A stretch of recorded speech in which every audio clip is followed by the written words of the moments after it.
Mga aral ng mga karakter sa angkalupi.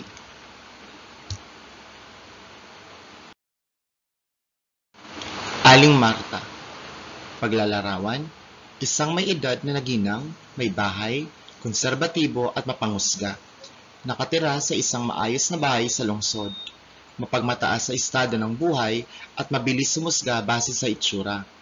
Madaling magalit at hindi agad nakikinig sa paliwanag ng iba. Aral na makukuha, huwag basta-bastang humusga sa panlabas na anyo ng tao. Ang pagiging mapagmataas at padalos-dalos ay maaaring magbunga ng maling akala at pagsisisi.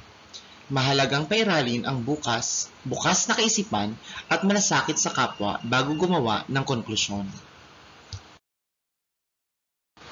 Ang batang lalaki, di pinangalanan. Paglalarawan, isang batang mahirap, marungis ang damit, payat at tila palaboy. Nakatayo sa labas ng tindahan at napagkamalang magnanakaw.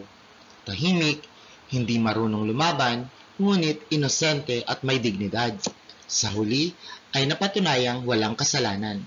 Aral na makukuha, hindi dapat hinuhusgahan ang tao sa kanyang itsura o kalagayan sa buhay. Mahalagang pakinggan muna ang paliwanag ng kapwa bago magparatang. Ang kababaang loob ay mas may makapangyarihan kaysa galit.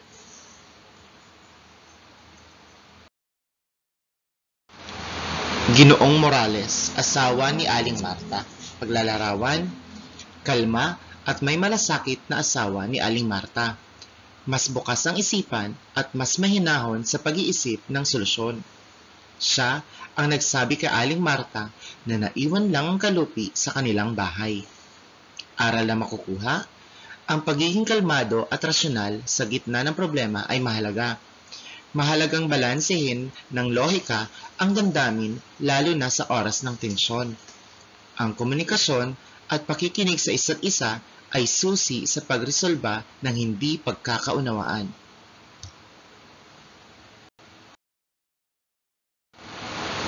Mga tagatingin o mga tao sa paligid. Paglalarawan, mga taong nakakita sa insidente sa harap ng tindahan. Karamihan ay walang sinabi, ngunit may mga tingin ng pagkagulat, panunuri o pag-aalangan. Papel sa kwento, sumasalamin sila sa lipunan na madalas ay tahimik lang, saksi sa kawalan ng katarungan. Pinapalalim nila ang tensyon sa eksena at nagpapakita kung paano nakakaapekto ang pamumuhay at paghuhusga ng marami. Aral, kahit tayo ay tahimik lang na nanonood, may responsibilidad pa rin tayong tumindig para sa tama. Ang pananahimik sa harap ng mali ay maaaring pagpayag dito. Anak ni Aling Marta, binanggit ngunit hindi aktwal na lumabas. Paglalarawan, ang anak ni Aling Marta na siyang bibilhan ng gamit sa paaralan.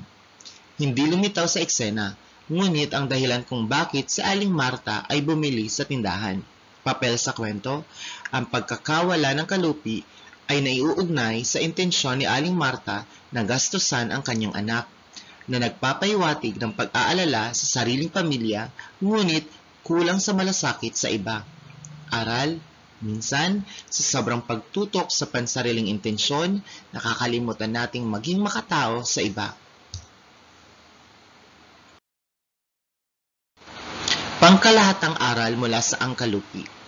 Huwag manghusga sa panlabas na anyo lamang. Maging mahinahon at makatao sa pakikitungo sa kapwa. Laging suriin ang sarili bago magbintang sa iba. Ang kahirapan ay hindi sukatan ng pagkatao. Ang bawat kilos ay may bunga, maaaring pagsisiyahan kung hindi ito pinag-iisipan. Maraming salamat.